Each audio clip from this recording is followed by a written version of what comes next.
Hala, naluwa-luwa na si nanay.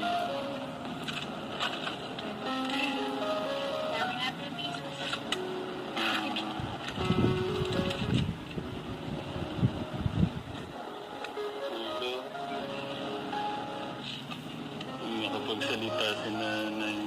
Kasi parang mahihiya ako. Nay, pagmamahal niyo yung anak niyo niyan, ba't ko kayo mahiya? Anak, huwag mo na, hindi nakapagsalita si nanay. Wait lang.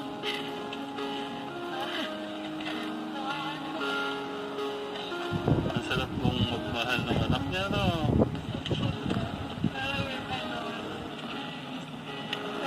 Kasi siyempre, ito nung kasalanan ko sa kanya.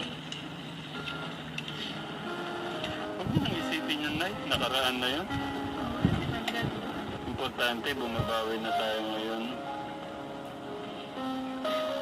Continue na.